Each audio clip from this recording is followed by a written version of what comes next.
ಸಮಸ್ತ ವೀಕ್ಷಕರಿಗೂ 74ನೇ ಸ್ವತಂತ್ರೋತ್ಸವದ ಶುಭಾಶಯಗಳು. ಕೈಂಡ್ ಕಾರ್ಕಳ ಅರ್ಪಿಸುವ ದಿ ಜೋಶ್ ಏವತನ್ ಅ ಟಾಕ್ ವಿತ್ ವೆಟ್ರನ್ಗೆ ಇವತ್ತು ನಮ್ಮೊಂದಿಗಿದ್ದಾರೆ ಕ್ಯಾಪ್ಟನ್ ಗಣೇಶ್ ಕಾರ್ಣಿಕಿಯವರು. ನಮಸ್ತೆ ಸರ್. ನಮಸ್ತೆ, ಧನ್ಯವಾದ. ಕ್ಯಾಪ್ಟನ್ ಗಣೇಶ್ ಕಾರ್ಣಿಕರ್ ಇವರು ಕಾರ್ಕಳದ ಕೆರವಾಶೆ ಗ್ರಾಮದವರು. ಕೆರವಾಶೆಯಲ್ಲಿ ವಿದ್ಯಾಭ್ಯಾಸವನ್ನು ಮುಗಿಸಿ ಭಾರತೀಯ ಭೂಸೇನೆಯಲ್ಲಿ 1981ರಿಂದ 1988ರವರೆಗೆ ಸೇವೆಯನ್ನ ಸಲ್ಲಿಸಿದ್ದಾರೆ. ತದನಂತರ ವಿವಿಧ ಕ್ಷೇತ್ರಗಳಲ್ಲಿ ತಮ್ಮ ಸೇವೆಯನ್ನು ಮುಂದುವರಿಸಿಕೊಂಡು ಪ್ರಸ್ತುತ ರಾಜಕಾರಣದಲ್ಲಿ ಸಕ್ರಿಯವಾಗಿ ತೊಡಗಿಕೊಂಡಿದ್ದಾರೆ. ಇವತ್ತು ನಮ್ಮೊಂದಿಗೆ ಅವರ ಜೋಶ್ ಟಾಕ್ ಅನ್ನ ಶೇರ್ ಮಾಡಲಿಕ್ಕೆ ನಮ್ಮೊಂದಿಗೆ ಇದ್ದಾರೆ. ಸೊ ಒಂದು ಸಣ್ಣ ಗ್ರಾಮದಿಂದ ಸೇನೆಯವರೆಗೆ ನಿಮ್ಮ ಪ್ರಯಾಣ ಹೇಗಾಯಿತು?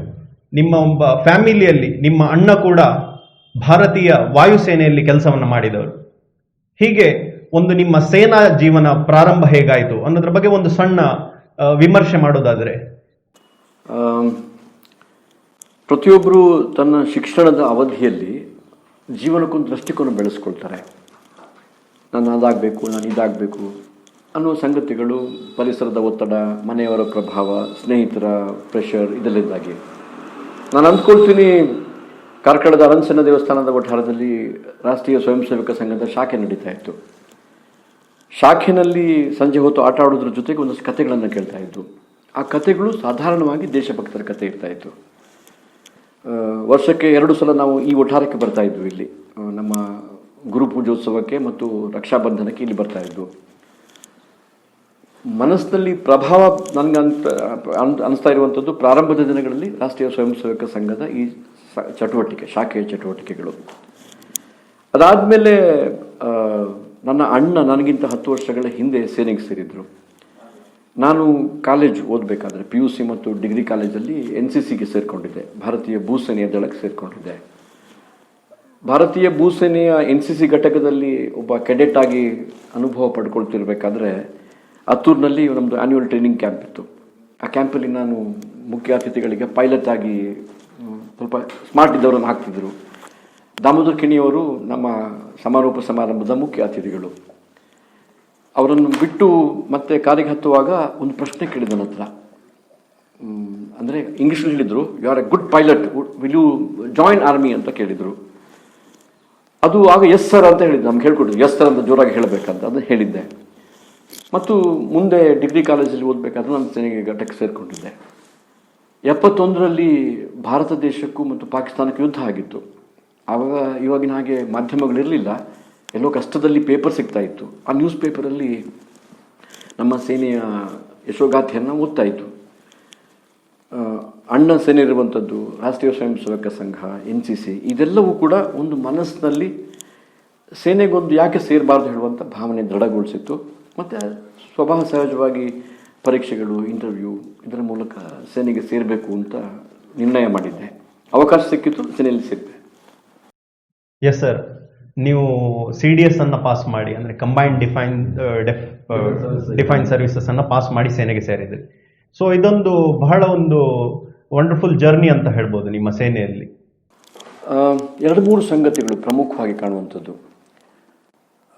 ಸೇನೆಯಲ್ಲಿ ಮೊದಲನೇ ಬಾರಿಗೆ ನೀನೊಬ್ಬ ಭಾರತೀಯನಾಗಿ ಆಲೋಚನೆ ಮಾಡಲಿಕ್ಕೆ ಶುರು ಮಾಡ್ತಿ. ಜಾತಿ, ಮತ, ಭಾಷೆ, ಪ್ರಾಂತ ಈ ಎಲ್ಲ ಸಂಗತಿಗಳಿಂದ ಹೊರಗೆ ಬಂದು, ಕಾಶ್ಮೀರ್ ಟು ಕನ್ಯಾಕುಮಾರಿ, ಕಚ್ ಟು ಕಾಮ್ರೂಪ್ ಅಂತೇನು ಹೇಳ್ತೀವಿ, ಆ ದೃಷ್ಟಿಯಲ್ಲಿ ದೇಶದ ಎಲ್ಲ ಭಾಗಗಳ ಭಾರತೀಯರು ಒಂದಾಗಿ ತಾಯಿ ಭಾರತೀಯನ ನೆನಪು ಮಾಡಿಕೊಂಡು ಭಾರತೀಯನಾಗಿ ಆಲೋಚನೆ ಮಾಡಲಿಕ್ಕೆ. ಮತ್ತು ಸೇನೆ ಇಡೀ ದೇಶದಲ್ಲಿ ಇರೋ ಒಂದೇ ಒಂದು ವ್ಯವಸ್ಥೆ. ಜಾತಿಯ ಆಧಾರದಲ್ಲಿ ಅಥವಾ ನಿಮ್ಮ ಪದವಿ ಪರೀಕ್ಷೆಯ ಮಾರ್ಕಿನ ಆಧಾರದಲ್ಲಿ ನಿಮ್ಮ ನೇಮಕಾತಿ ಆಗೋದಿಲ್ಲ. ನಿಮ್ಮ ಸಾಮರ್ಥ್ಯದ ಆಧಾರದಲ್ಲಿ ನೇಮಕಾತಿ ಆಗುತ್ತೆ. ಜಾತಿ ಒಂದು ಮಾನಬಿಂದುವೇ ಅಲ್ಲ ಅದಕ್ಕೆ. ಹಾಗಾಗಿ ನಿಮ್ಮ ದೃಷ್ಟಿಕೋನವನ್ನು ರಾಷ್ಟ್ರೀಯವಾಗಿ ತಿರುಗಿಸುವುದಕ್ಕೆ ಮತ್ತು ಸೀಮಿತವಾಗಿ ಬಿಡಿಯಾಗಿ ಆಲೋಚನೆ ಮಾಡೋದ್ರಿಂದ ಭಿನ್ನವಾಗಿ, ಈಗ ಏನು ನಮ್ಮ ಪ್ರಧಾನಮಂತ್ರಿಗಳು ಹೇಳ್ತಾರೆ ನೇಷನ್ ಫಸ್ಟ್ ಅಂತ ರೀತಿಯಲ್ಲಿ ರಾಷ್ಟ್ರವನ್ನು ಕಣ್ಣು ಮುಂದೆ ಇಟ್ಟುಕೊಂಡು ಕೆಲಸ ಮಾಡುವುದಕ್ಕೆ, ಆ ಒಂದು ಭಾವನೆಯನ್ನು ಜಾಗೃತಗೊಳಿಸಲಿಕ್ಕೆ ಸೇನೆಯ ಕೆಲಸ ಒಂದು ಅದ್ಭುತವಾದ ಅನುಭವ. ಮತ್ತು ಅದರ ಜೊತೆಗೆ ದೇಶಕ್ಕಾಗಿ ಬದುಕುವುದು, ದೇಶಕ್ಕಾಗಿ ಸರ್ವವನ್ನು ಸಮರ್ಪಣೆ ಮಾಡುವಂಥದ್ದು. ನಮ್ಮ ತರಬೇತಿ ಮುಗಿದ ನಂತರ ನಾವೇನು ಪ್ರಮಾಣ ವಚನ ಸ್ವೀಕಾರ ಮಾಡ್ತೀವಿ, ಅದು ಪ್ರಮಾಣ ವಚನದಲ್ಲಿ ಒಂದು ವಾಕ್ಯ ಬರುತ್ತೆ, ದೇಶದ ರಕ್ಷಣೆಯ ಗಡಿ ರಕ್ಷಣೆಯ ಪ್ರಶ್ನೆ ಮುಂದೆ ಬಂದಾಗ ನಾನು ಸರ್ವದಾ ಎಲ್ಲ ತ್ಯಾಗಕ್ಕೂ ಸಿದ್ಧನಾಗಿರ್ತೇನೆ ಅಂತ. ಅಂದರೆ ನಿಮ್ಮ ಮನಸ್ಸಿನಲ್ಲಿ you are prepared for that ultimate supreme sacrifice. ಅದು ನಾವು ಇವತ್ತು ನೋಡ್ತೇವೆ, ಸೈನಿಕರು ಯಾವ ರೀತಿಯಲ್ಲಿ ಗಡಿ ಪ್ರದೇಶದಲ್ಲಿ ತಮ್ಮ ಜೀವವನ್ನೇ ಪಣವಾಗಿಟ್ಟು ಗಡಿ ರಕ್ಷಣೆ ಮಾಡ್ತಾರೆ. And that is a kind of inspiration you imbibe during your tenure in the army. So maybe ನೀವು ಹೇಳಿದ ಮಾತನ್ನು ಒಂದು ಸಮರೈಸ್ ಮಾಡೋದಾದರೆ, so it holistically changes the attitude of a person ಅಂತ ಹೇಳ್ಬೋದು ಅಂದ್ಕೊಳ್ತೇನೆ. ಈ ಪ್ರಶ್ನೆ ನನ್ನ ಕಾಡ್ತಿತ್ತು. ನೀವು ಹೇಳಿದ ಹಾಗೆ ನಾನು ಗ್ರಾಮಾಂತರ ಪ್ರದೇಶದವನು. ಗ್ರಾಮಾಂತರ ಪ್ರದೇಶದ ಎಲ್ಲ ಸಮಸ್ಯೆಗಳು, ಬಡತನ, ತಂದೆ ತಾಯಂದರಿಗೆ ಶಿಕ್ಷಣ ಇಲ್ಲದೇ ಇರುವಂಥದ್ದು, ಗ್ರಾಮೀಣ ಪರಿಸರದ ಸರ್ಕಾರಿ ಶಾಲೆಗಳು, ಸಾಮಾಜಿಕ ಅನಿಶ್ಚಿತತೆಗಳು, ಈ ಎಲ್ಲ ಸಮಸ್ಯೆಗಳ ನಡುವೆ ಹುಟ್ಟಿ ಬೆಳೆದು ಬಂದ ಒಬ್ಬ ಯುವಕ ಸೇನೆಗೆ ಸೇರಿ 1 ವರ್ಷದ ಅವಧಿಯಲ್ಲಿ ಈ ರೀತಿಯ ಅದ್ಭುತವಾದ ಬದಲಾವಣೆಯನ್ನು ಅವನ ವ್ಯಕ್ತಿತ್ವದಲ್ಲಿ ಕಾಣಲಿಕ್ಕೆ ಹೇಗೆ ಸಾಧ್ಯ ಆಗುತ್ತೆ? ಅವನಿಗೂ ಅದೇ ಸಮಸ್ಯೆಗಳಿರುತ್ತೆ. ಅವನ ಹೆಂಡತಿ, ಮಕ್ಕಳು, ಸಂಸಾರ, ಕುಟುಂಬ, ಅಣ್ಣ ತಮ್ಮಂದರು, ಆರ್ಥಿಕ ಸಮಸ್ಯೆಗಳು ಎಲ್ಲವೂ ಇರುತ್ತೆ ಅವನಿಗೆ. ಆದರೆ ಆ 1 ತಿಂಗಳ ತರಬೇತಿಯಲ್ಲಿ ಅದೇನು ಪವಾಡ ಆಗಿಬಿಡುತ್ತೆ. ಸ್ವಾರ್ಥವನ್ನು ಮರೆತು ದೇಶಕ್ಕಾಗಿ ಬದುಕಬೇಕು ಹೇಳುವಂಥ ಭಾವನೆ ಹೇಗೆ ಜಾಗೃತ ಆಗುತ್ತೆ ಅಂತ ಹೇಳೋದು ಒಂದು ದೊಡ್ಡ ಪ್ರಶ್ನೆ. And I think that is what motivates every soldier. One soldier always A soldier. Yes sir, obviously ಇವತ್ತು ಎಲ್ಲ ನಮ್ಮ ವೀಕ್ಷಕರು ನಿಮ್ಮಿಂದ ಒಂದು ಜೋಶ್ ಟ್ರಾನ್ಸ್ಫರ್ಮೇಷನ್ ಅನ್ನು ಕಾಣ್ತಾರೆ ಅಂತ ಅಂದ್ಕೊಳ್ತೇನೆ. ಸೊ ಮುಂದೆ ನಮ್ಮ ಮಾತುಕತೆಯನ್ನು ಮುಂದುವರಿಸ್ತಾ, ನಮ್ಮಲ್ಲೆಲ್ಲ ಕಾಡುವ ಒಂದು ಸಣ್ಣ ಪ್ರಶ್ನೆ ಏನು ಅಂತ ಹೇಳಿದರೆ, ಯುದ್ಧ ಅನ್ನೋದು it's uncertain. We cannot expect every year what to be happen. So ಈ ಟೈಮಲ್ಲಿ ಭಾರತೀಯ ಸೇನೆ ಏನ್ ಮಾಡ್ತಾ ಇರ್ತದೆ, ಸೊ ಅವರ ತಯಾರಿ ಹೇಗಿರ್ತದೆ ಅನ್ನೋದ್ರ ಬಗ್ಗೆ ಒಂದು ಸಣ್ಣ ಗಮನವನ್ನು ಹರಿಸೋದಾದ್ರೆ. ಯುದ್ಧ is very uncertain, I agree with you. And ಯುದ್ಧ ಈಸ್ ಆಲ್ಸೋ ಅನ್ಪ್ರೆಡಿಕ್ಟಬಲ್. ಯುದ್ಧ ಕಾಲೇ ಶಸ್ತ್ರಾಭ್ಯಾಸ ಅಂತ ಒಂದು ಮಾತು ಬರುತ್ತೆ. ಈ ಮಾತನ್ನು ಅರ್ಥ ಮಾಡಿಕೊಂಡ್ರೆ ನಾವು ಯುದ್ಧ ಇಲ್ಲದಿದ್ದಾಗ ಏನು ಮಾಡ್ತೇವೆ ಹೇಳೋದಕ್ಕೆ ಉತ್ತರ ಸಿಗ್ತದೆ. ಈಗ ಉದಾಹರಣೆಗೆ, ಸಣ್ಣ ಉದಾಹರಣೆಗೆ ಹೇಳ್ತೀನಿ. ಮಂಗಳೂರಿನಲ್ಲಿ ಒಂದಷ್ಟು NCC ತುಕಡಿಗಳಿದ್ದಾವೆ. ಅದರಲ್ಲಿ ಕೆಲಸ ಮಾಡುವಂಥ ಕೆಲವು ಸೈನಿಕರಿದ್ದಾರೆ. ನಾಳೆ ಬೆಳಿಗ್ಗೆ ಯುದ್ಧ ಆಗುತ್ತೆ. ಈ ಸೈನಿಕ ಎಲ್ಲಿ ಹೋಗಬೇಕು? ಬೆಂಗಳೂರಿಗೆ ಹೋದರೆ ಬೆಂಗಳೂರಿನಲ್ಲಿ ಅನೇಕ ತುಕಡಿಗಳಿದ್ದಾವೆ. ಏರ್ಫೋರ್ಸ್ದಿದೆ, ಆರ್ಮಿದಿದೆ, ನೇವಲ್ ಘಟಕ ಕೂಡ ಇದೆ. ನಾಳೆ ಯುದ್ಧ ಆಯಿತು, ಅವನು ಎಲ್ಲಿ ಹೋಗಬೇಕು? ಅವನು ಎಲ್ಲಿ ಹೋಗಿ ಯುದ್ಧ ಮಾಡಬೇಕು? ಆ ಯುದ್ಧಕ್ಕೆ ಹೋದಾಗ ಅವನ ಏರಿಯಾ ಆಫ್ ಆಪರೇಷನ್ ಏನಿರ್ತದೆ, ಇದು ಹೇಗೆ ಗೊತ್ತಾಗಬೇಕು? ನಮ್ಮ ಆರ್ಮರ್ಡ್ ಕೋರ್ ಅಂತ ಹೇಳ್ತೀವಿ, ಟ್ಯಾಂಕ್ಸ್ ಇರುವಂಥದ್ದು, ಅದು ಹೆಚ್ಚಾಗಿರುವಂಥದ್ದು ಮಧ್ಯ ಭಾರತದಲ್ಲಿ, ಈ ಮೀರತ್ ಆ ಜಾಗದಲ್ಲಿದೆ. ಯುದ್ಧ ಆಗುವಂಥದ್ದು ಗಡಿ ಪ್ರದೇಶದಲ್ಲಿ. ನಾವು ಗಡಿ ಪ್ರದೇಶದಲ್ಲಿ ಟ್ಯಾಂಕ್ಗಳನ್ನು ತೊಗೊಂಡೋಗಿ ಇಟ್ಟಿರೋದಿಲ್ಲ. ಸೊ ಯುದ್ಧ ಘೋಷಣೆ ಆದ ಕೂಡಲೇ ಅಲ್ಲಿರುವಂಥ ಟ್ಯಾಂಕ್ಗಳು ಗಡಿ ಪ್ರದೇಶದ ಯಾವ ಭಾಗಕ್ಕೆ ಹೋಗಬೇಕು, ಅವರ ಏರಿಯಾ ಆಫ್ ಆಪರೇಷನ್ ಯಾವುದು. ಇನ್ನು ಒಬ್ಬ ಸೈನಿಕನ ಬಗ್ಗೆ ಹೇಳ್ಬೇಕಾದ್ರೆ ಆರ್ಕ್ ಆಫ್ ಫೈರ್ ಅಂತ ಹೇಳ್ತೀವಿ, ಅವನಿಗೊಂದು ಡಿಸ್ಟ್ರಿಬ್ಯೂಷನ್ ಮಾಡ್ತೀವಿ. ಈ ಆ್ಯಂಗಲಿಂದ ಈ ಆ್ಯಂಗಲ್ವರೆಗೆ ಈ ಪಿಟ್ಟಲ್ಲಿ ನಿನ್ನ ಜವಾಬ್ದಾರಿ ಅಂತ. ಸೊ ಪೀಸ್ ಟೈಮಲ್ಲಿ ನಾವು ಆಪರೇಷನ್ ಅಲರ್ಟ್ ಹೇಳುವಂಥ ಎಕ್ಸರ್ಸೈಸ್ ಮಾಡಿಕೊಂಡು ಸೈನಿಕರಿಗೆ ಅವರ ಯುದ್ಧ ಭೂಮಿಯ ಪರಿಚಯವನ್ನು ಮಾಡಿಸೋದ್ರ ಜೊತೆಗೆ ಸದಾ ಸನ್ನದ್ಧರಾಗಿರೋದಕ್ಕಾಗಿ ತರಬೇತಿ ಕೊಡ್ತೀವಿ. ಈಗ ಗಡಿ ಪ್ರದೇಶಕ್ಕೆ ಹೋಗುವಂಥ ಒಂದು ಯೂನಿಟ್, ಒಂದು 700-800 ಜನ ಇರುವಂಥ ಒಂದು ಯೂನಿಟನ್ನು ನಾವು ಒಂದು ರೆಜಿಮೆಂಟ್ ಅಥವಾ ಒಂದು ಬೆಟಾಲಿಯನ್ ಅಂತ ಕರಿತೀವಿ. ಅವನು ಯುದ್ಧ ಭೂಮಿಗೆ ಹೋಗಬೇಕಾದ್ರೆ 150, 200, 300 ಕಿಲೋಮೀಟರ್ ಪ್ರವಾಸ ಮಾಡಬೇಕಾಗುತ್ತೆ, ಅಥವಾ ಒಂದು 60-70 ಕಿಲೋಮೀಟರ್ ಪ್ರವಾಸ ಮಾಡಬೇಕಾಗುತ್ತೆ, ಡಿಪೆಂಡಿಂಗ್ ಆನ್ ಹಿಸ್ ಲೊಕೇಶನ್. ಯಾವ ವಾಹನ ಹತ್ತಬೇಕು, ಯಾವ ವಾಹನದಲ್ಲಿ ಏನು ಮದ್ದುಗುಂಡು, ಏನು ಸಾಮಗ್ರಿ, ಏನು ಇಟ್ಕೊಳ್ಬೇಕು, ಅಲ್ಲಿ ಹೋದಾಗ ಆ ಯುದ್ಧದಲ್ಲಿ ಉಪಯೋಗ ಮಾಡುವಂಥ ಮದ್ದುಗುಂಡುಗಳು ಒಂದು ಹಂತ ದಾಟಿದ ಮೇಲೆ ಮುಗಿದು ಹೋಗ್ತದೆ. ಅವನು ತಡಿ, ನಾನು ಮದ್ದುಗುಂಡು ಮುಗ್ದಿದೆ, ತಗೊಂಡು ಬರ್ತೇನೆ ಅಂತ ಹೇಳಲಿಕ್ಕೆ ಆಗ್ತದ? ಸೊ ಅವನಿಗೆ ಮದ್ದುಗುಂಡು ಯಾರು ಸರಬರಾಜು ಮಾಡಬೇಕು, ಅವನಿಗೆ ಆಹಾರ ಯಾರು ಕೊಡಬೇಕು? ಅಲ್ಲಿ ಯುದ್ಧ ಮಾಡಬೇಕಾದ್ರೆ ಅವನ ವೆಪನ್ ಹಾಳಾಗಿ ಹೋಗ್ಬೋದು, ಮುರಿದು ಹೋಗ್ಬೋದು. ಆ ವೆಪನನ್ನು ರಿಪ್ಲೇಸ್ ಮಾಡಲಿಕ್ಕೆ ಏನು ವ್ಯವಸ್ಥೆ ಇದೆ? ಅಲ್ಲಿಯ ಸೈನಿಕ ಗಾಯಾಳು ಆಗ್ಬೋದು, ಆ ಗಾಯಾಳು ಅಥವಾ ಅವನು ಮೃತನಾಗ್ಬೋದು. ಗಾಯಾಳು ಆದರೆ ಅವನನ್ನು ಹಿಂದೆ ಕರ್ಕೊಂಡು ಬರುವಂಥ ವ್ಯವಸ್ಥೆ ಏನು? ಯುದ್ಧ ಮಾಡಬೇಕಾದ ಸೈನಿಕರು ತಾವು ಯುದ್ಧ ಮಾಡೋದನ್ನು ನಿಲ್ಲಿಸಿ ಆತನ ಕರ್ಕೊಂಡ್ಬರ್ಲಿಕ್ಕಾಗತ್ತಾ? So total approach towards a war theatre, ಒಂದು ಯುದ್ಧ ಸಂದರ್ಭದಲ್ಲಿ ಏನೆಲ್ಲ ಸಾಧ್ಯತೆಗಳು ನಮ್ಮ ಕಣ್ಣು ಮುಂದೆ ಇದೆ ಅದೆಲ್ಲವನ್ನು ಪೀಸ್ ಟೈಮ್ನಲ್ಲಿ ನಾವು ನಿತ್ಯ ನಿರಂತರ ತರಬೇತಿ ಮಾಡ್ತೀವಿ. ಇದು ಆರ್ಮಿ ಯಾಕೆ ಬ್ಯುಸಿ ಆಗಿರುತ್ತೆ ಅಂತ ಹೇಳಿದ್ರೆ, ಆರ್ಮಿ ಯಾಕೆ ಫಿಟ್ ಆಗಿರುತ್ತೆ ಅಂತ ಹೇಳಿದರೆ, every day is an operational situation for us. So ಇದನ್ನು ಮನಸ್ಸಲ್ಲಿಟ್ಟುಕೊಂಡು ಇಂಗ್ಲೀಷ್ನ ಒಂದು ಮಾತಿದೆ, the more you sweat in peace the less you bleed in war ಅಂತ. ಶಾಂತಿ ಸಮಯದಲ್ಲಿ ನಾವು ಎಷ್ಟು ಬೆವರು ಸುರಿಸ್ತೇವೆ ಅಷ್ಟು ನಮ್ಮ ರಕ್ತ ಹರಿಯೋದು ಕಡಿಮೆ ಆಗುತ್ತೆ. So army is always on its toes. ಈಗ ಮೊನ್ನೆ ಗಾಲ್ವನ್ ಕಣಿವೆಯಲ್ಲಿ ಕದನ ಪ್ರಾರಂಭ ಅಥವಾ ಒಂದು ಸಣ್ಣ ಸಂಘರ್ಷ ಪ್ರಾರಂಭ ಆದಾಗ ಅಯ್ಯೋ ಮುಂದೆ ಏನೋ ಅಂತ ಆಲೋಚನೆ ಮಾಡಲಿಲ್ಲ. Army is prepared for such an ಇವೆಂಚುಯಾಲಿಟಿ.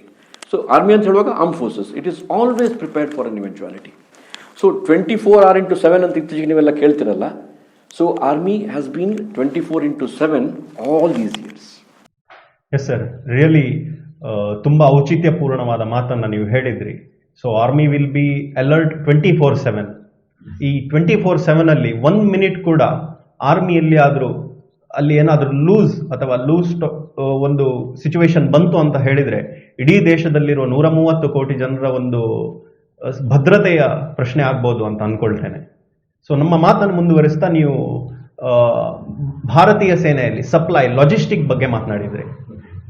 ಒಂದು ಮಾತಿತ್ತು, ಕಾರ್ಗಿಲ್ ಯುದ್ಧ ಆಗುವಾಗ ನಮ್ಮ ಸೈನಿಕರಿಗೆ ಲಾಜಿಸ್ಟಿಕ್ ಪ್ರಾಬ್ಲಮ್ ಬಂತು, there was a scarcity in supply ಅಂತ ಒಂದು ಕೆಲವು ವಾದಗಳಿತ್ತು. ನೀವು ಆ ಸಮಯದಲ್ಲಿ ಆ ಯುದ್ಧವನ್ನ ಗಮನಿಸಿದವರು, ಸೊ ಇದರ ಬಗ್ಗೆ ಏನಾದರೂ ನೀವು ಹೇಳುವಂತದ್ದಿದ್ರೆ. ಕಾರ್ಗಿಲ್ ಯುದ್ಧ ಅಂತ ನಾವೆಲ್ಲ ಹೇಳ್ತೀವಿ, ಆದರೆ ನನ್ನನ್ನು ಕೇಳಿದರೆ ಭಾರತಕ್ಕೂ ಪಾಕಿಸ್ತಾನಕ್ಕೂ ಯುದ್ಧ ಆಗಿರಲಿಲ್ಲ. ಒಂದು ಥಿಯೇಟ್ರಲ್ಲಿ ಸುಮಾರು 120-180 ಕಿಲೋಮೀಟರ್ ವ್ಯಾಪ್ತಿಯ ಕಾರ್ಗಿಲ್ ಪ್ರದೇಶದಲ್ಲಿ ಶೀತಕಾಲ ಮುಗಿದು ವಿಂಟರ್ ಮುಗಿದು ಸಮ್ಮರ್ ಅಪ್ರೋಚ್ ಆಗುವ ಸಂದರ್ಭದಲ್ಲಿ ಎರಡೂ ದೇಶಗಳ ನಡುವೆ ಇರುವಂಥ ಒಪ್ಪಂದವನ್ನು ಉಲ್ಲಂಘನೆ ಮಾಡಿ ಮೋಸದಿಂದ ಅಲ್ಲಿಯ ಮುಜಾಹಿದೀನ್ಗಳು ಭಯೋತ್ಪಾದಕರ ಮಾರುವೇಷದಲ್ಲಿ ನಾರ್ದರ್ನ್ ಲೈಟ್ ಇನ್ಫೆಂಟ್ರಿ ಹೇಳುವಂಥ ಅವರ ಒಂದು ವಿಶೇಷ ಸೇನೆ ಅದು, ಆ ಸೇನೆಯ ಸೈನಿಕರು ಮದ್ದುಗುಂಡು, ಶಸ್ತ್ರಾಸ್ತ್ರಗಳು ಮತ್ತು ಆಹಾರ ಈ ವ್ಯವಸ್ಥೆಗಳೊಂದಿಗೆ ಲೈನ್ ಆಫ್ ಕಂಟ್ರೋಲ್ನ ಇರುವಂಥ ನಮ್ಮ ಬಂಕರ್ಗಳನ್ನು ಆಕ್ಯುಪೈ ಮಾಡಿಕೊಂಡರು.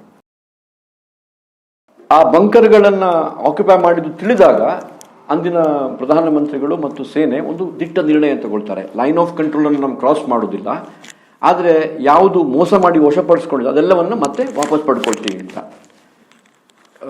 ಎತ್ತರದ ಪ್ರದೇಶಗಳಲ್ಲಿರುವಂಥ ಯುದ್ಧ ಅಥವಾ ಮೌಂಟನ್ ವಾರ್ಫೇರ್ ಅಂತ ಹೇಳ್ತೀವಲ್ಲ, ಆ ದೃಷ್ಟಿಯಲ್ಲಿ ಅತ್ಯಂತ ಭೀಕರವಾಗಿ ನಡೆದಂಥ ಯುದ್ಧ ಇದು. 527 ಜನ ಸೈನಿಕರು ಹುತಾತ್ಮರಾದರು, 1363 ಜನ ಸೈನಿಕರು ಗಾಯಾಳುಗಳಾದರು. ಮೇ 3ನೇ ತಾರೀಕಿನಿಂದ ಜುಲೈ 26ನೇ ತಾರೀಕಿನವರೆಗೆ 1999 ಯುದ್ಧ ನಡೆಯಿತು. ವಿಶೇಷ ಪ್ರಯೋಗಗಳನ್ನು ಆ ಸಮಯದಲ್ಲಿ ನಮ್ಮ ಸೇನೆ ಮಾಡಿದೆ.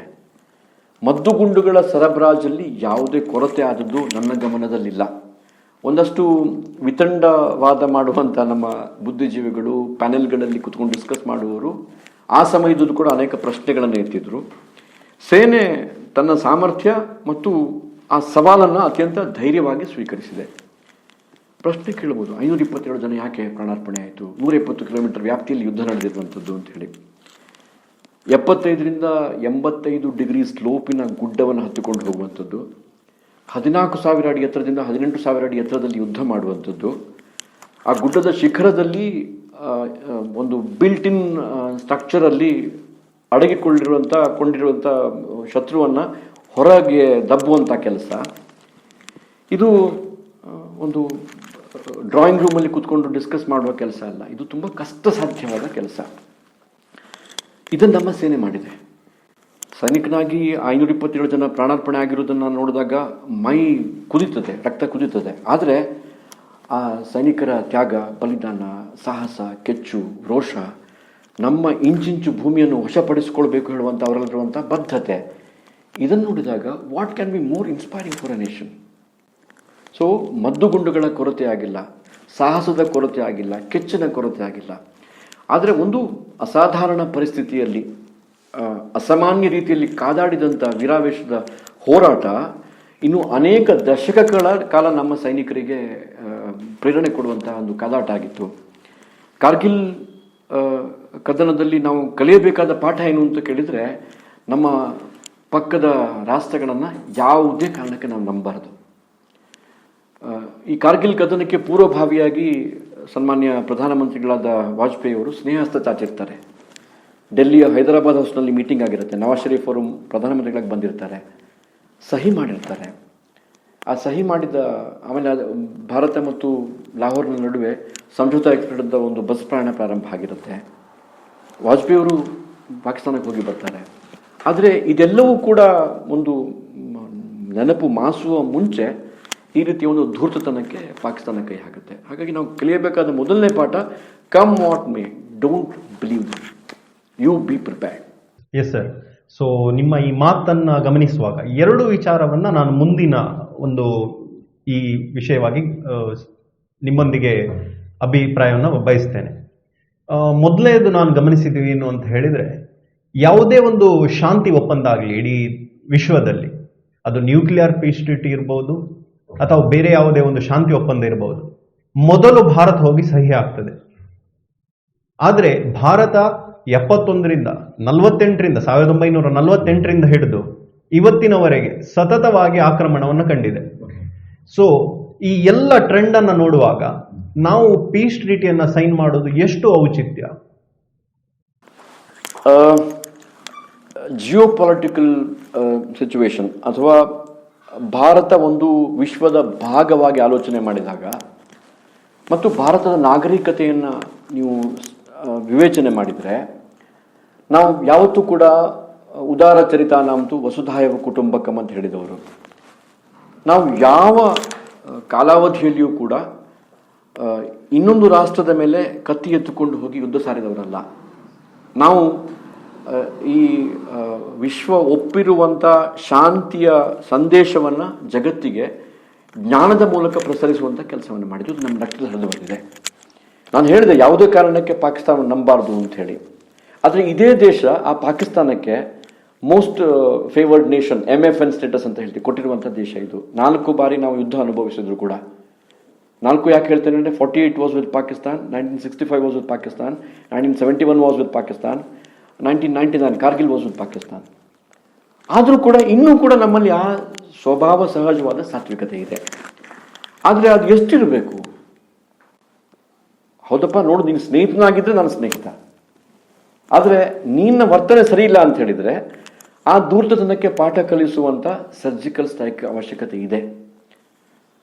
ಮೊನ್ನೆವರೆಗೆ ನಾವು ಸ್ವಲ್ಪ ಭಿನ್ನವಾಗಿ ಆಲೋಚನೆ ಮಾಡ್ತಾ ಇದ್ದು, ಆದರೆ ಕಳೆದ 4-6 ವರ್ಷಗಳಲ್ಲಿ ನಾನು ನೋಡಿದ ಹಾಗೆಯೇ ಇದಕ್ಕೆ ಸರಿಯಾದ ಉತ್ತರ ಕೊಡುವಂಥ ಎದೆಗಾರಿಕೆ ಇರುವಂಥ ರಾಜಕೀಯ ನಾಯಕತ್ವ ದೇಶದಲ್ಲಿ ಬಂದಿದೆ. 62ರ ಯುದ್ಧವನ್ನು ಕಳ್ಕೊಂಡು, ಯಾಕೆ ಇದೇ ಕಾರಣಕ್ಕೆ ಕಳ್ಕೊಂಡು, ಹಿಂದಿ ಚೀನಿ ಬಾಯ್ ಅಂತ ಹೇಳ್ಕೊಂಡು ಅವರನ್ನು ನಂಬಿರ್ಬೋದು ಅಥವಾ ಬೇರೆ ಯಾವುದೋ ಕಲ್ಪನೆಗಳಿರ್ಬೋದು. ಗಾಲ್ವಾನ್ ಕಣಿವೆಯಲ್ಲಿ ಯಾಕೆ ಚೈನಾ ಹಿಂದೆ ಹೋಗಬೇಕಾಯಿತು? ಆ 20 ಜನರ ಪ್ರಾಣಾರ್ಪಣೆಯಲ್ಲಿ ಅತ್ಯಂತ ಕೆಚ್ಚಿನ ಒಂದು ಹೋರಾಟದ ಛಲವನ್ನು ತೋರಿಸಿಕೊಟ್ಟಿದ್ವಿ ಜಗತ್ತಿಗೆ. ಹಾಗಾಗಿ ಒಂದು ಪ್ರಜಾಪ್ರಭುತ್ವ ರಾಷ್ಟ್ರವಾಗಿ, ಒಂದು ಸಾರ್ವಭೌಮ ರಾಷ್ಟ್ರವಾಗಿ ಮತ್ತು ಜಗತ್ತಿನ 2ನೇ 3ನೇ 4ನೇ ಮಿಲಿಟರಿ ಶಕ್ತಿಯಾಗಿ, ಚಿಕ್ಕದಿರುವಾಗ ಕತೆ ಹೇಳ್ಕೊಡ್ತಾ ಇದ್ರು. ನಾಗರಹಾವು ಏನೋ ಒಂದ್ಸಲ ಕತೆ ಹೇಳಿಬಿಟ್ಟು ಸ್ವಾಮಿಗಳು ಬಂದು ಹೇಳ್ತಾನಂತ, ನೀನು ಯಾರಿಗೂ ಕಚ್ಚಬೇಡ ಇನ್ಮೇಲೆ ಅಂತ.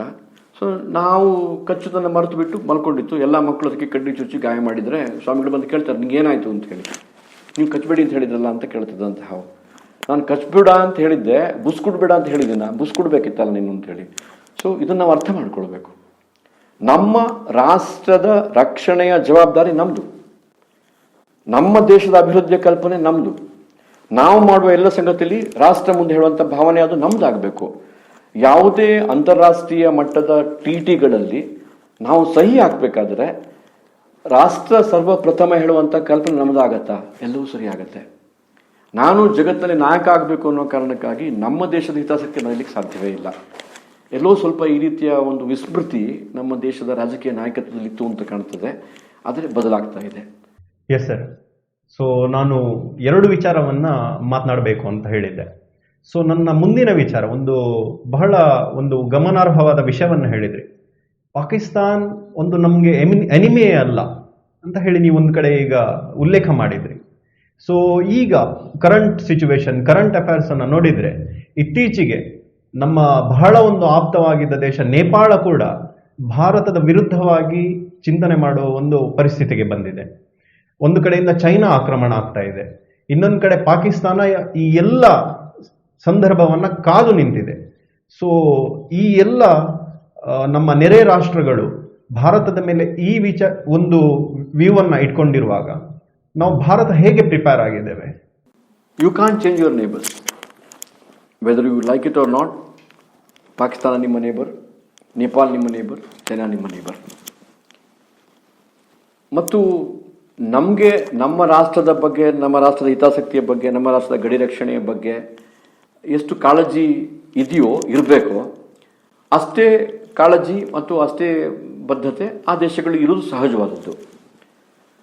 ನೇಪಾಳ ಇಲ್ಲಿಯವರೆಗೆ ಅಥವಾ ಇತ್ತೀಚಿನ ಕೆಲವು 8-10 ವರ್ಷಗಳ ಹಿಂದೆ ಅಲ್ಲಿಯ ರಾಜಮನೆತನ ಅದರ ಒಂದು ದಾರುಣವಾದ ಹತ್ಯೆ ಆಗುವವರೆಗೆ ಅದು ನಮ್ಮ ರಾಷ್ಟ್ರದ ಒಂದು ಭಾಗವಾಗಿದ್ದ ಹಾಗೆ ಇತ್ತು.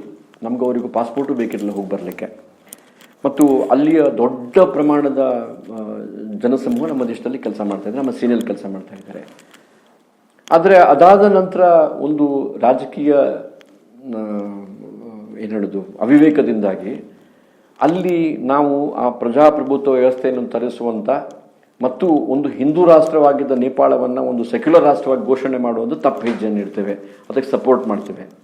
ಇದೇ ರೀತಿಯಲ್ಲಿ 1950s ಟಿಬೆಟ್ನವ್ರು ಬಂದು ನಮ್ಮನ್ನು ಕೇಳಿಕೊಂಡ್ರು, ದಯವಿಟ್ಟು ನಮಗೆ ಸಹಾಯ ಮಾಡಿ ಅಂತ. ಆಗ ವಿಶ್ವಶಾಂತಿ ಅದು ಏನೇನೋ ಮಾತಾಡಿಕೊಂಡು ಆ ಟಿಬೆಟಿನ ಕೂಗನ್ನು ನಾವು ಕೇಳುವಂಥ ಪ್ರಯತ್ನ ಮಾಡಲಿಲ್ಲ, ತಪ್ಪುಗಳನ್ನು ಮಾಡಿದ್ದು. ಅದೇ ತಪ್ಪನ್ನು ನೇಪಾಳದಲ್ಲಿ ಮಾಡಿದ್ದು. ಚೀನಾ ದೇಶಕ್ಕೆ ಈ ಫ್ರೀ ಸ್ಪೀಚ್, ಫ್ರೀ ಮಾರ್ಕೆಟ್ ಮತ್ತು ಫ್ರೀ ಪ್ರೆಸ್, ಈ 3 ಸಂಗತಿಗಳು ಅವರ ಮಿಲಿಟರಿ ವ್ಯೂಹಗಾರಿಕೆ ತಂತ್ರದ ಒಂದು ಭಾಗ. ಅದು ನಮ್ಮ ದೇಶದಲ್ಲಿ ಹೇಗೆ ಅವರು ಡಂಪ್ ಮಾಡ್ತಾರೆ, ನಮ್ಮ ದೇಶದಲ್ಲಿ ನಮ್ಮ ಮಾಧ್ಯಮಗಳಲ್ಲಿ ಮಿಂಚುತ್ತಿರುವಂಥ ಕೆಲವು ದೇಶ ವಿರೋಧಿ ಭಾವನೆಗಳನ್ನು ವ್ಯಕ್ತಪಡಿಸುವಂಥ ಪ್ಯಾನಿಸ್ಟನ್ನು ಖರೀದಿ ಮಾಡ್ತಾರೆ, ನಮ್ಮ ವಿಶ್ವವಿದ್ಯಾನಿಲಯಗಳಲ್ಲಿ ರಾಷ್ಟ್ರ ವಿರೋಧ ಚಟುವಟಿಕೆ ಮಾಡುವಂಥವ್ರು ಹೇಗೆ ಪ್ರಮೋಟ್ ಮಾಡ್ತಾರೆ, ಅದೇ ರೀತಿಯಲ್ಲಿ ಮಾರ್ಕೆಟನ್ನು ಕಂಪ್ಲೀಟ್ ಅವರ ಪ್ರೊಡಕ್ಷನ್ದ ಫ್ಲಡ್ ಮಾಡ್ತಾರೆ. ಇದೆಲ್ಲವನ್ನು ತಂತ್ರಗಾರಿಕೆಯಾಗಿ ಉಪಯೋಗ ಮಾಡ್ತಾರೆ ಅವರು. ಸೊ ಈ ತಂತ್ರಗಾರಿಕೆಯವರು ನೇಪಾಳದಲ್ಲಿ ಮಾಡ್ತಾ ಇದ್ದಾರೆ ಇವತ್ತು. ಆದರೆ ಅಂತಾರಾಷ್ಟ್ರೀಯ ಸಂಬಂಧಗಳ ದೃಷ್ಟಿಯಲ್ಲಿ ಭಾರತದ ಪ್ರಧಾನಮಂತ್ರಿಗಳು ಕಳೆದ 6 ವರ್ಷಗಳಲ್ಲಿ ಮಾಡಿರುವಂಥ ಚಟುವಟಿಕೆಗಳು ಪ್ರಮುಖವಾಗಿ ಸೌತ್ ಚೀನಾ ಸೀ ಹೇಳುವಂಥ ಅದಕ್ಕೆ ಸಂಬಂಧಪಟ್ಟ ರಾಷ್ಟ್ರಗಳ ಜೊತೆ ಸಂಬಂಧ ಬೆಳೆಸಿರುವಂಥದ್ದು. ಚೈನಾವನ್ನು ದಿಗ್ಬಂಧನಗೊಳಿಸಬೇಕು ಅನ್ನುವ ಕಾರಣಕ್ಕಾಗಿ ಭಾರತ ದೇಶ ಅಮೇರಿಕಾದೊಟ್ಟಿಗೆ, ಆಸ್ಟ್ರೇಲಿಯಾದೊಟ್ಟಿಗೆ, ಜಪಾನ್ನೊಟ್ಟಿಗೆ ಮತ್ತು ಇಲ್ಲಿರುವಂಥ ರಾಷ್ಟ್ರಗಳ ಒಟ್ಟಿಗೆ ಬೆಳೆಸಿರುವಂಥ ಸಂಬಂಧ ಅದೆಲ್ಲವೂ ಕೂಡ ಭಾರತದ ಹಿತಾಸಕ್ತಿಗಳಿಗೆ ಪೂರಕವಾಗಿದೆ. ಒಂದು 2014ಕ್ಕಿಂತ ಹಿಂದಿನ ಸಿಚುವೇಶನನ್ನು ಗಮನಿಸಿದರೆ today we are in a much stronger base. ಆ ರೀತಿಯ ಒಂದು ರಾಜತಾಂತ್ರಿಕ ಸಂಬಂಧಗಳನ್ನು ವೃದ್ಧಿಗೊಳಿಸಿದ್ದೇವೆ. ಮತ್ತು 6 ವರ್ಷಗಳ ಅವಧಿಯಲ್ಲಿ ಭಾರತದ ಸೇನಾ ಶಕ್ತಿ ತುಂಬ ಬಲಿಷ್ಠವಾಗಿದೆ. ಸೇನೆಯ ಶಕ್ತಿಗಳು 6 ವರ್ಷದಲ್ಲಿ ಅಷ್ಟು ದೊಡ್ಡ ಪ್ರಮಾಣದಲ್ಲಿ ಬಲಿಷ್ಠ ಆಗೋದು ಕಷ್ಟ ಸಾಧ್ಯ. ಆದರೆ ಈ ಸರ್ಕಾರ ನಿರ್ಣಯ ತಗೊಂಡಿದೆ. ಇನ್ನು ಭಾರತದ ಗಡಿ ಪ್ರದೇಶ, ಬಹಳ ಮುಖ್ಯವಾಗಿ ಸಿಯಾಚಿನ್ನಿಂದ ಕೆಳಗೆ ಬಂದ ಹಾಗೆ ಮೊನ್ನೆ ಗಲಾಟೆ ಆದಂತಹ ಗಾಲ್ವನ್ ಕಣಿವೆಯ ಮೂಲಕ ಮತ್ತು ಪೂರ್ವಾಂಚಲದ ನೇಫಾ ಅಂತ ಕರೆಸ್ಕೊಳ್ತಿದ್ದಂಥ ಅರುಣಾಚಲ ಪ್ರದೇಶದ ಭಾಗದಲ್ಲಿ ಕಳೆದ 6 ವರ್ಷದಲ್ಲಿ ಉತ್ತಮ ಗುಣಮಟ್ಟದ ಮೂಲಭೂತ ಸೌಕರ್ಯಗಳನ್ನು ಸೇನೆಗೆ ಒದಗಿಸುವಂಥ ಮತ್ತು ಅಕಸ್ಮಾತ್ ಒಂದು ಎಮರ್ಜೆನ್ಸಿ ಆದರೆ ಸೇನಾ ಪಡೆಗಳನ್ನು ಮತ್ತು ಸೇನೆಗೆ ಬೇಕಾಗಿರುವಂಥ ಶಸ್ತ್ರಾಸ್ತ್ರಗಳನ್ನು, ವಾಹನಗಳನ್ನು ಕ್ಲಪ್ತ ಸಮಯದಲ್ಲಿ ಅತ್ಯಂತ ಕಡಿಮೆ ಸಮಯದಲ್ಲಿ ಪೂರೈಸಲಿಕ್ಕೆ ಬೇಕಾದಂಥ ಅವಶ್ಯಕತೆಗಳು ಇದೆಲ್ಲವನ್ನು ಭಾರತ ದೇಶ ಮಾಡಿದೆ ಈಗ. ಹಾಗಾಗಿ ಅಯ್ಯೋ ಅವರು 3 ಜನ ಒಟ್ಟಾದರೆ ಏನು ಅಂತ ಗಾಬರಿ ಪಡೋದಕ್ಕಿಂತ ನಾನೇನು ಮಾಡಬೇಕು ಹೇಳುವಂಥ ವಿಶ್ವಾಸದ ಹೆಜ್ಜೆಗಳನ್ನು ಇಟ್ಟುಕೊಂಡು ನಮ್ಮ ದೇಶದ ಗಡಿ ರಕ್ಷಣೆ ಮಾಡೋದಕ್ಕಾಗಿ, ನಮ್ಮ ಏರ್ ಸ್ಪೇಸನ್ನು ಕಂಟ್ರೋಲ್ ಮಾಡೋದಕ್ಕಾಗಿ ಏನೆಲ್ಲ ಸಂಗತಿಗಳಾಗಬೇಕು ಅದನ್ನು ಆದ್ಯತೆಯ ಮೇರೆಗೆ ಸರ್ಕಾರ ಕೈಗೆತ್ತಿಕೊಳ್ತಾ ಇದೆ. ಯಾರೋ ಒಂದಷ್ಟು ಜನ ವಿಡಂಬನೆಗಾಗಿ ಆಸ್ಪತ್ರೆ ಕಟ್ಸ್ಬೋದಿತ್ತು, ಶಾಲೆಗಳನ್ನು ಕಟ್ಸ್ಬೋದಿತ್ತು, ಶೌಚಾಲಯ ಕಟ್ಸ್ಬೋದಿತ್ತು, ದುಡ್ಡು ಯಾಕೆ ಸೇನೆಗೆ ಹಾಕ್ತಾ ಇದ್ರು ಹೇಳುವಂಥ ಮೂರ್ಖರ ಆ ವಾದವನ್ನು ಕೂಡ ಒಂದು ಬದಿಗಿರಿಸಿ ಒಂದು ಸಾರ್ವಭೌಮ ಪ್ರಜಾಪ್ರಭುತ್ವ ರಾಷ್ಟ್ರವಾಗಿ ನಾವು ನಮ್ಮ ದೇಶದ ಗಡಿಗಳ ರಕ್ಷಣೆಗೆ ಏನು ಮಾಡಬೇಕು ಅದನ್ನು ಮಾಡಿದಾಗ, ಅದು ಚೀನಾ ಇರ್ಬೋದು, ನೇಪಾಳ ಇರ್ಬೋದು, ಪಾಕಿಸ್ತಾನ ಇರ್ಬೋದು, ಅದನ್ನು ನಾವು ಸರಿಯಾಗಿ ಎದುರಿಸ್ತೀವಿ. ನಿಮ್ಮಲ್ಲಿ ಶಕ್ತಿ ಇದೆ ಅಂತ ಹೇಳಿದರೆ ಪಕ್ಕದವನು ಮೆತ್ತಗಿರ್ತಾನೆ. ನೀವು ವೀಕ್ ಇದ್ದೀರಿ ಅಂತ ಗೊತ್ತಾದರೆ ಮಾತ್ರ ಅವನು ಕಿರುಕುಳ ಕೊಡುವಂಥ ಪ್ರಯತ್ನ ಮಾಡೋದು. ತಾವೆಲ್ಲ ಗಮನಿಸಿರ್ಬೋದು, ಕಾಶ್ಮೀರದಲ್ಲಿ ಆರ್ಟಿಕಲ್ 370 ಮತ್ತು ಆರ್ಟಿಕಲ್ 35A ರದ್ದತಿ ಆದಮೇಲೆ ಹೇಗೆ ಇವತ್ತು ಹುಡುಕಿ ಹೋಗಿಕೊಂಡು ಭಯೋತ್ಪಾದಕನ ಸಾಯಿಸ್ತಾ ಇದ್ದೇವೆ, ಯಾಕೆ ಬಾಂಬ್ ಸ್ಫೋಟ ಆಗ್ತಾ ಇಲ್ಲ, ಯಾಕೆ ಯಾರು ಕಲಿಸ್ತಾ ಇಲ್ಲ. ಸೊ ಸರಿಯಾದ ಸಂದೇಶವನ್ನು ಕೊಟ್ಟರೆ ಎಲ್ಲರೂ ತಗ್ಗಿ ಬಗ್ಗಿ ನಡೆಯೋದನ್ನು ಕಲಿಸ್ಕೊಳ್ತಾರೆ. ಎಸ್ ಸರ್, ತುಂಬ ಒಂದು ಭಾರವಾದ ಮಾತು, ಅಂದರೆ ವೆಯ್ಟ್ಫುಲ್ ಟಾಕ್ ಅಂತ ಹೇಳ್ಬೋದು. ಸೊ ಮುಂದೆ ನಮ್ಮ ಮಾತನ್ನು ಮುಂದುವರಿಸ್ತಾ ಹೋದರೆ, ಸೇನೆ ಮತ್ತು ರಾಜತಾಂತ್ರಿಕತೆ ಈ ಎರಡನ್ನ ನೀವು ಹೇಗೆ ಬ್ಯಾಲೆನ್ಸ್ ಮಾಡಿ ಹೇಳ್ತೀರಿ? ಸೇನೆ, ಖಾಸಗಿ ಕ್ಷೇತ್ರದ ಶಿಕ್ಷಣ ವ್ಯವಸ್ಥೆ ಮತ್ತು ಈಗ ರಾಜನೀತಿ, ಇದೆಲ್ಲದರಲ್ಲೂ ಕೂಡ ನಿಮ್ಮ ಮನಸ್ಸಿನಲ್ಲಿ ರಾಷ್ಟ್ರದ ಕಲ್ಪನೆ ಇದ್ದರೆ, ರಾಷ್ಟ್ರ ಸದಾ ಮುಂದೆ ಸರ್ವಪ್ರಥಮ ಹೇಳೋ ಕಲ್ಪನೆ ಇದ್ದರೆ, ಇದೆಲ್ಲದೂ ನನಗೆ ಬಹಳ ವ್ಯತ್ಯಾಸ ಕಾಣೋದಿಲ್ಲ. ಹೇಗೆ ಸೇನೆ ಗಡಿ ರಕ್ಷಣೆಗೆ ಅತ್ಯಂತ ಪ್ರಮುಖವಾದ ಪಾತ್ರ ವಹಿಸುತ್ತೆ, ಅದೇ ರೀತಿಯಲ್ಲಿ ನಮ್ಮೆಲ್ಲರ ಜೀವನದಲ್ಲಿ ಪ್ರತಿನಿತ್ಯ ಬಹಳ ದೊಡ್ಡ ಪ್ರಮಾಣದ ಪರಿಣಾಮ ಬೀರುವಂಥದ್ದು ಈ ರಾಜಕೀಯ ವ್ಯವಸ್ಥೆ. ಇದನ್ನು ನಾವು ಒಪ್ಕೊಂಡಿದ್ದೇವೆ. ಹಾಗಾಗಿ ಈ ರಾಜಕೀಯ ವ್ಯವಸ್ಥೆಯು ಕೂಡ ದೇಶದ ಆಗುಹೋಗುಗಳ ಮೇಲೆ, ದೇಶದ ಭವಿಷ್ಯದ ಮೇಲೆ, ದೇಶದ ಆರ್ಥಿಕ ಸದೃಢತೆಯ ಮೇಲೆ ಅತ್ಯಂತ ಪರಿಣಾಮಕಾರಿ ನಿರ್ಣಯ ಬೀಳುವಂಥ ಒಂದು ವ್ಯವಸ್ಥೆ ಇದು. ಮತ್ತು ಯುದ್ಧ ಹೇಳುವಂಥದ್ದು ಸೇನೆಯ ನಿರ್ಣಯ ಆಗಿರುವುದಿಲ್ಲ. ಅದು ಕನಿಷ್ಠ ನಮ್ಮ ದೇಶದಲ್ಲಿ ಹಾಗಿಲ್ಲ. ಪಾಕಿಸ್ತಾನದಲ್ಲಿ ಸೇನೆ ನಿರ್ಣಯ, ನಮ್ಮ ದೇಶದಲ್ಲಿ ಹಾಗಿಲ್ಲ. ನಮ್ಮ ದೇಶದಲ್ಲಿ ಪೊಲಿಟಿಕಲ್ ಡಿಸಿಷನ್. ಹಾಗಾಗಿ ನಾನು ಸೇನೆಯಲ್ಲಿ ಅನುಭವಿಸಿದ ಆ ಮೂಲಭೂತ ಸಂಗತಿಗಳು, ಭಾರತೀಯತೆ, ರಾಷ್ಟ್ರೀಯತೆ, ಬದ್ಧತೆ, ದೇಶ ಸರ್ವಪ್ರಥಮ ಹೇಳುವಂಥ ಆ ಸಮರ್ಪಣಾ ಮನೋಭಾವ, ನಾನು ಅಂದ್ಕೊಳ್ತೀನಿ ನಾನು ಕೈಗೆತ್ತಿಕೊಂಡ ಎಲ್ಲ ಕ್ಷೇತ್ರದಲ್ಲಿಯೂ ಕೂಡ ಅದನ್ನು ಪ್ರತಿಬಿಂಬಿಸುವಂಥ ಪ್ರಯತ್ನ ಮಾಡಿದ್ದೇನೆ. ಹಾಗಾಗಿ ನನಗೆ ಅದೇನು ಬಹಳ ಕಷ್ಟ ಅಂತ ಅನಿಸ್ಲಿಲ್ಲ. ರಾಜಕಾರಣ ಅಂದರೆ ಕೊಳಕು ಹೇಳುವಂಥ ಭಾವನೆ ಇದೆ. ಈ ಕೊಳಕು ರಾಜಕಾರಣವನ್ನು ಡಿಟರ್ಜೆಂಟ್ ಹಾಕಿ ಇಲ್ಲ ಸ್ಯಾನಿಟೈಸರ್ ಹಾಕಿ ಕ್ಲೀನ್ ಮಾಡಲಿಕ್ಕೆ ಆಗೋದಿಲ್ಲ. ಅದನ್ನು ಯಾರು ಮಾಡಬೇಕು? ಹೊರಗಿನವರು ಮಾಡಲಿಕ್ಕೂ ಆಗೋದಿಲ್ಲ. ಆ ವ್ಯವಸ್ಥೆಯೇ ಪರಿಶುದ್ಧ ಆಗಬೇಕು. ಸ್ವಾಮಿ ವಿವೇಕಾನಂದ ಒಂದು ಮಾತು ಹೇಳಿದರು, we need men of character ಅಂತ ಹೇಳಿದರೆ, ಸ್ವಾತಂತ್ರ್ಯ ಯಾಕೆ ತೆಗೆಸಿಕೊಡಬಾರ್ದು ಅಂತ ಕೇಳಿದಾಗ ಯುವಕರಿಗೆ ಅವರು ಕೊಟ್ಟ ಉತ್ತರ ಇದು. So we need men of character in all walks of life. ಸೇನೆಗೆ ಅರ್ಹತೆಯ ಆಧಾರದಲ್ಲಿ ರಿಕ್ರೂಟ್ಮೆಂಟ್ ಮಾಡಿದಾಗ ಸೇನೆಯ ಗುಣಮಟ್ಟ ಚೆನ್ನಾಗಿರುತ್ತೆ, ಸೇನೆಯಲ್ಲಿ ಪ್ರೊಫೆಷನಲಿಸಮ್ ಬರುತ್ತೆ. ಅದೇ ರೀತಿಯಲ್ಲಿ ನಾನು ಅಂದ್ಕೊಳ್ತೀನಿ, ಈ ಮೂರನ್ನು ಕಂಪೇರ್ ಮಾಡಿದಾಗ ನನಗೆ ನೀವು ಚಾಯ್ಸ್ ಕೊಟ್ಟರೆ ಈಗ ನಾನು ಮತ್ತೆ ಸೇನೆಯಲ್ಲಿ ಕೆಲಸ ಮಾಡಲಿಕ್ಕೆ ಇಷ್ಟಪಡ್ತೇನೆ 100%. ಆದರೆ ಅದೇ ಅಲ್ಟಿಮೇಟ್ ಆಗಿ ಹೇಳಿದ್ರೆ ಇಲ್ಲ, ನಾನು ಕೆಲಸ ಮಾಡಿದ ಶಿಕ್ಷಣ ಕ್ಷೇತ್ರ ಕೂಡ ಅಷ್ಟೇ ಪ್ರಮುಖವಾದದ್ದು. ಅದೇ ಶಿಕ್ಷಣ ವ್ಯವಸ್ಥೆ ನನ್ನ ಒಬ್ಬ ಸೈನಿಕನನ್ನಾಗಿ ಮಾಡಿದೆ. ಅದೇ ಶಿಕ್ಷಣ ವ್ಯವಸ್ಥೆ ನಾನು ಇವತ್ತು ರಾಜಕಾರಣಿಯನ್ನಾಗಿ ಮಾಡಿದೆ. ಹಾಗಾಗಿ ಅದೇ ಶಿಕ್ಷಣ ವ್ಯವಸ್ಥೆ. ಹಾಗಾಗಿ ನಾವು ಆದ್ಯತೆಯ ಕ್ಷೇತ್ರವಾಗಿ, ಅದೃಷ್ಟದಿಂದ ಮೊನ್ನೆಯಷ್ಟೇ ಹೊಸ ಶಿಕ್ಷಣ ನೀತಿಯನ್ನು ಮಾನ್ಯ ಪ್ರಧಾನಮಂತ್ರಿಗಳು ದೇಶಕ್ಕೆ ಕೊಟ್ಟಿದ್ದಾರೆ. 34 ವರ್ಷಗಳ ನಂತರ ಒಂದು ಅದ್ಭುತವಾದ ಕಲ್ಪನೆ ಇಟ್ಟುಕೊಂಡಿರುವಂಥ ಒಂದು ಶಿಕ್ಷಣ ವ್ಯವಸ್ಥೆ. ಆ ಶಿಕ್ಷಣ ವ್ಯವಸ್ಥೆಯ ಮೂಲಕ ರಾಷ್ಟ್ರಭಕ್ತ, ದೇಶಪ್ರೇಮಿ, ಒಂದು ಕೌಶಲ್ಯಗಳನ್ನು ತನ್ನ ಬೆರಳುಗಳಲ್ಲಿ ಹೊಂದಿಕೊಂಡಿರುವಂಥ ಒಂದು ಮಾನವ ಸಮೂಹ ನಿರ್ಮಾಣ ಮಾಡಲಿಕ್ಕಾದರೆ, ಉತ್ತಮ ಗುಣಮಟ್ಟದ ಮಾನವ ಸಂಪನ್ಮೂಲ ನಿರ್ಮಾಣ ಮಾಡಲಿಕ್ಕಾದರೆ ನಮ್ಮ ದೇಶದ ಅನೇಕ ಸಮಸ್ಯೆಗಳನ್ನು ಪರಿಹರಿಸಲಿಕ್ಕೆ ಸಾಧ್ಯ ಇದೆ. ಎಲ್ಲೋ ಒಂದು ಕಡೆ ನಮ್ಮ ಶಿಕ್ಷಣ ವ್ಯವಸ್ಥೆಯ ಮೂಲಕ ಹಾದು ಹೋಗುವಂಥ ವಿದ್ಯಾರ್ಥಿಗಳ ವ್ಯಕ್ತಿತ್ವದಲ್ಲಿ ರಾಷ್ಟ್ರಪ್ರೇಮ, ದೇಶಭಕ್ತಿ, ಪರಿಸರ ಪ್ರಜ್ಞೆ, ಈ ದೇಶದ ಕಾನೂನನ್ನು ನಾನು ಗೌರವಿಸಬೇಕು ಹೇಳುವಂಥ ಸಾಧಾರಣವಾದ ಪ್ರಜ್ಞೆ,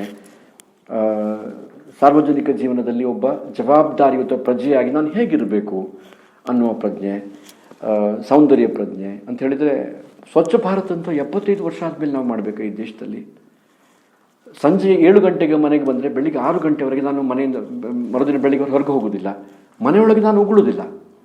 ಆದರೆ ಯಾವಾಗ ಮನೆಯಿಂದ ಹೊರಗೆ ಕಾಲಿಡ್ತೇನೆ, ರಸ್ತೆಯಲ್ಲಿ ಉಗುಳುವಂಥ ರೋಗ ನಮಗೆ ಪ್ರಾರಂಭ ಆಗಿದೆ. ಸಣ್ಣ ಸಣ್ಣ ಸಂಗತಿಗಳನ್ನು ಬದಲಾವಣೆ ಮಾಡುವಂಥ ದೊಡ್ಡ ಪ್ರಾಮಾಣಿಕ ಪ್ರಯತ್ನವನ್ನು ಮಾನ್ಯ ಪ್ರಧಾನಮಂತ್ರಿಗಳು ಮಾಡ್ತಾ ಇದ್ದಾರೆ ಇವತ್ತು.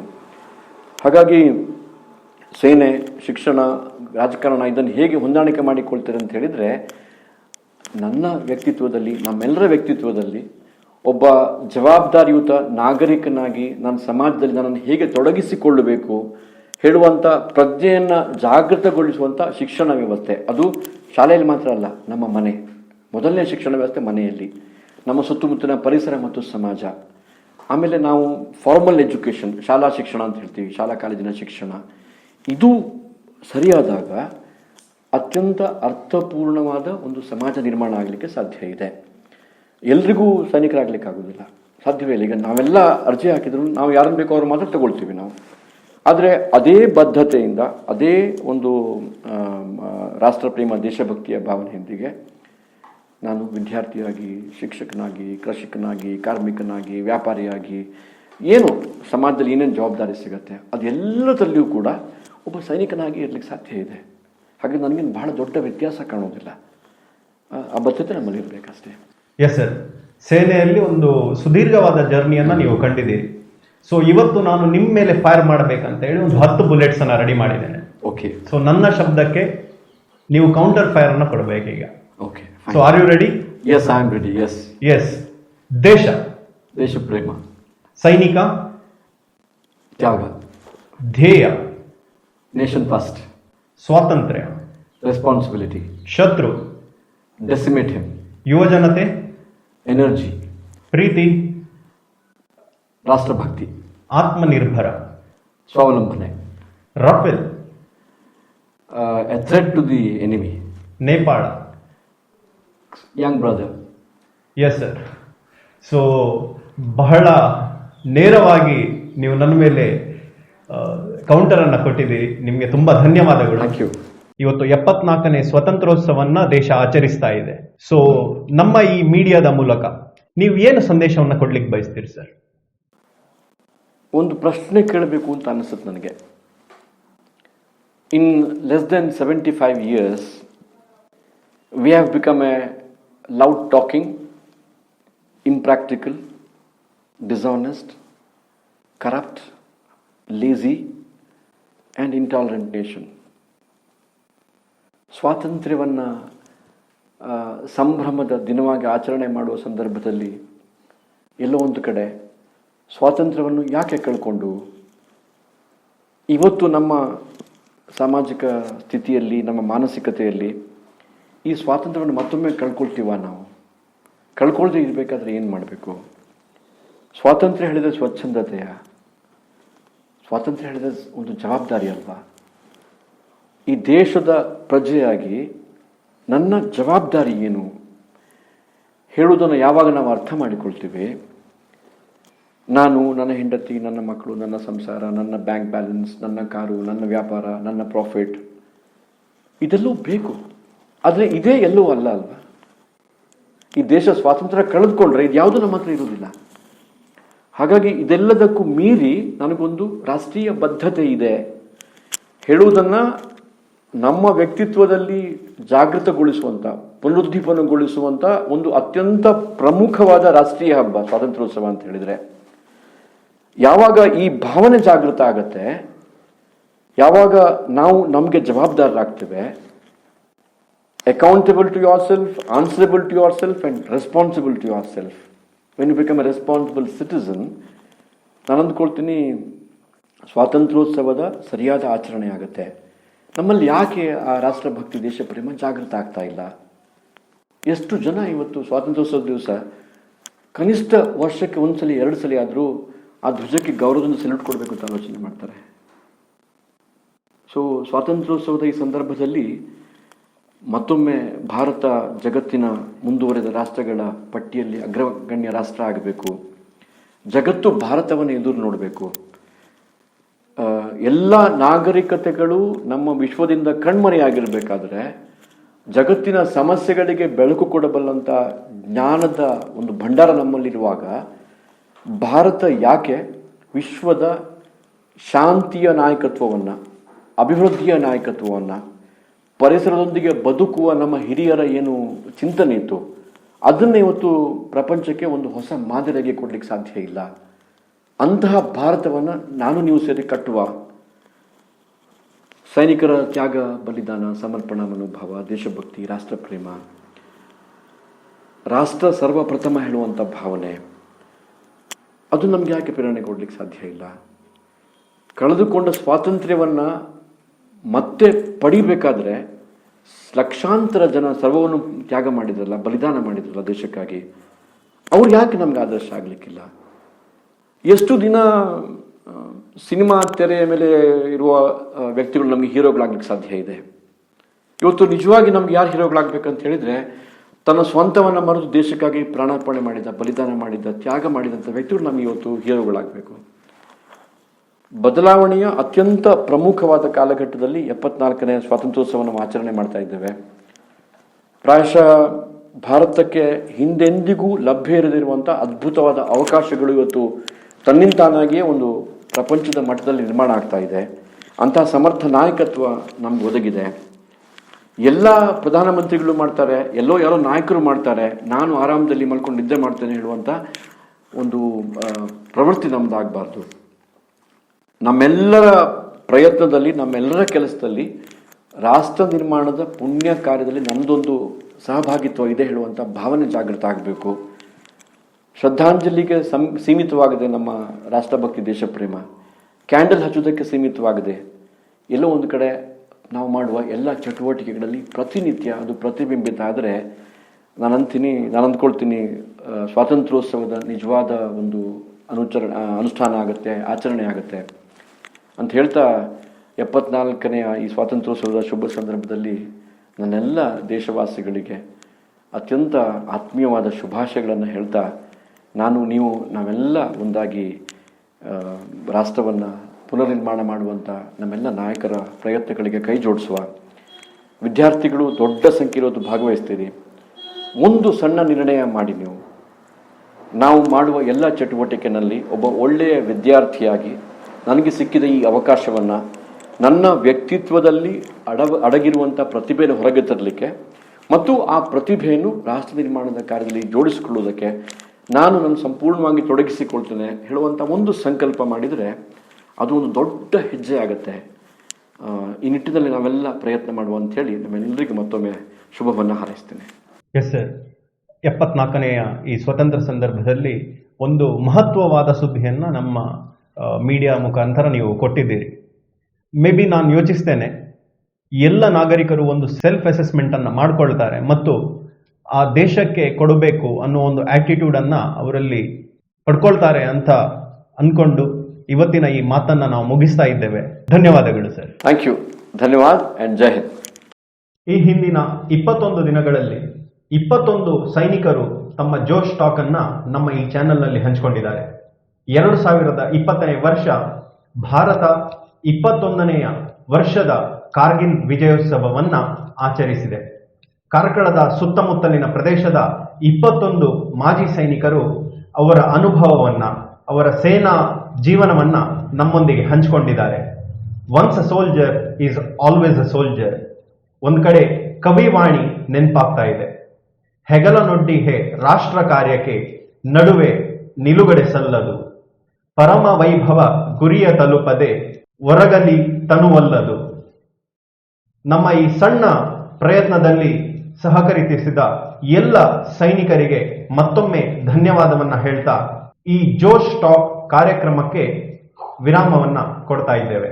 ಇದೇ ರೀತಿ ಇನ್ನೊಂದು ವಿನೂತನ ಪ್ರಯತ್ನದೊಂದಿಗೆ ನಿಮ್ಮ ಮುಂದೆ ಬರ್ತೇವೆ. ಅಲ್ಲಿಯವರೆಗೆ ವೀಕ್ಷಿಸಿ ಕೈಂಡ್ ಕಾರ್ಕಳ.